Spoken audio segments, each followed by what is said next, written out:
그러면 맹점 다음에 교과서 계속 보면 시각이라고 하는 것이 무엇이냐? 빛의 자극을 받아들여서 느끼는 감각을 시각이라고 합니다. 여기 교과서에 설명은 없는데 가장 많이 정확한 상이 잘 맺히는 부분을 황반이라고 하고요. 시각세포가 없는 부분을 맹점이라고 한다라고 되어 있고, 요 맹점 확인 실험이 교과서에 소개가 되어 있습니다. 그 다음 눈은 사진기와 쉽게 비교가 돼요. 이거는 제가 교사용 지도서 한번 보겠습니다. 눈을 쉽게 사진기와 비교하는데 먼저 빛을 차단하고 그다음에 필요한 빛만 들어오게 하는 눈꺼풀이 존재하죠. 사진기의 셔터랑 똑같아요.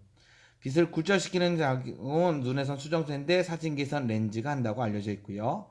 빛의 양을 조절한다가 홍채, 사진기에선 조리개라고 합니다. 상이 맺히는 곳은 망막이고 필름, 그다음에 요즘에 디지털 카메라 쓰니까 CCD나 CMOS라는 그런 센서가 필요하죠. 그다음에 눈도 깜깜하게 유지를 해야 되니까 맥남막, 사진기는 어둠 상자라고 해서 사진기 케이스가 될 겁니다. 이제 여러분들 간단한 실험이 가능한데 밝은 곳에서는 이렇게 동공이 밝은 곳에서는 이렇게 작아지고 그다음에 어두운 곳에는 동공이 커져요. 그림을 잘 확인해 보시면 동공이 작고 큰 걸 확인해요. 이 홍채의 넓이가 넓어졌다가 줄어들게 되겠죠. 그리고 잘 보시면 수정체가 두꺼워졌다 얇아졌다 하는 게 바로 이 손모체가 두께를 조정하는데 정리된 표를 한번 볼게요. 눈의 조절 작용은 밝은 데서는 홍채가 확장돼서 동공이 작아지니까 빛이 양이 줄어들게 돼요. 그래서 밝은 걸 볼 수가 있어요. 근데 어두운 곳에 가면 홍채가 축소가 되고 동공이 커져서 빛이 많이 들어오게 돼요. 이제 손모체와 가까운 곳과 먼 곳을 볼 때 손모체가 수정체의 두께를 조정하는데 가까운 물체를 볼 때는 손모체가 수축이 돼요. 손모체가 수축된 것은 이게 손모체가 수축이 되니까 손모체가 이걸 이렇게 미는 거죠. 이렇게 밀 거예요. 그러면 손모체가 이렇게 밀면 이게 두꺼워지겠죠. 먼 곳을 볼 때는 손모체가 이렇게 늘어날 거예요. 이렇게 당길 거예요. 그래서 수정체가 얇아지겠죠. 예. 손모체의 작용에 따라서 먼 곳과 짧은 곳을 보니까 요 표도 기억을 하시기 바랍니다.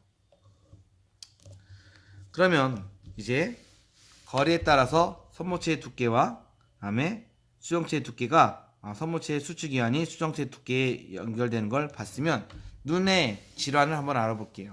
일반적으로 정상의 눈은 어떤 물체를 볼 때 이 정확한 상이 여기에 잘 맺혀지는 게 정상이에요.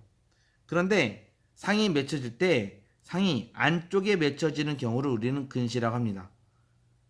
그러면 상이 더 뒤쪽으로 맺혀져야 잘 볼 수 있기 때문에 오목 렌즈를 써서 빛을 퍼뜨려서 잘 볼 수 있게 합니다.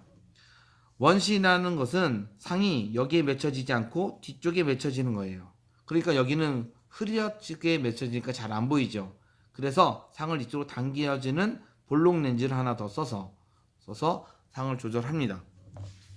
정리를 잠깐 해보면 먼저 눈의 구조입니다.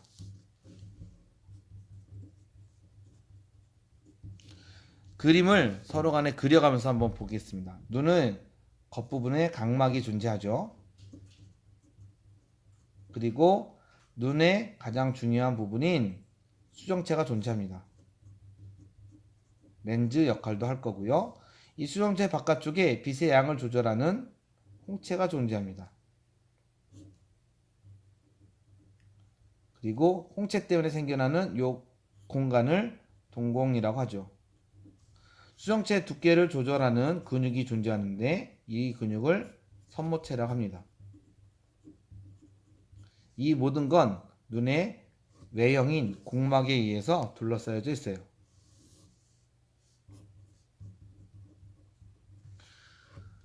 눈의 안쪽은 투명한 물질이 가득 차 있는데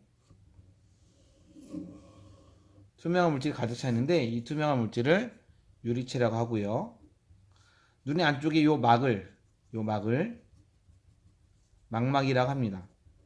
망막에는 시각, 빛을 감지하는 세포가 존재하고요. 시각세포가 시각신경이랑 연결되어 있고, 이런 시각신경이 모아져서 한 곳에서 나가는 시신경 다발이 존재합니다.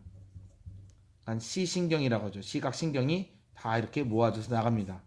그러면 모아져서 나가는 이 구간은 맹점이라고 하죠. 왜냐하면 시각세포가 들어갈 수 없어서. 그리고 가장 상이 잘 맺히는 구간을 황반이라고 합니다. 망막과 공막 사이에 어둠상자 역할을 하는 동공으로만 빛이 들어오게 해서 깜깜하게 유지해주는 맥락막이 존재합니다. 이렇게 역할과 다음에 명칭을 모두 알아두는 게 첫 번째 눈의 구조고요. 두 번째 눈과 카메라를 비교하는 것이 필요한데, 눈, 카메라라고 되어 있어서 비교를 해보면, 먼저 외형을 유지하고 어둡게 하는 것은 어둠 상자가 존재하고 맥락막이 존재하죠. 그 다음 렌즈 역할을 하는 거, 즉 빛을 굴절하는 거. 카메라에서는 렌즈가 역할을 하고 눈에서는 수정체가 역할하죠. 빛의 양을 조절하는 것은 카메라에서는 조리개가, 눈에서는 빛의 양은 홍채가 조절하죠. 그런 다음에 빛이 맺히는 것, 상이 맺히는 곳은 카메라에서는 필름이나 CCD가 상을 확인하고, 눈에서는 무엇이 확인하냐면 망막이 시신경이 시각세포가 확인합니다. 이것을 확인하고 나머지는 교과서를 확인하시면 되겠습니다. 이상입니다.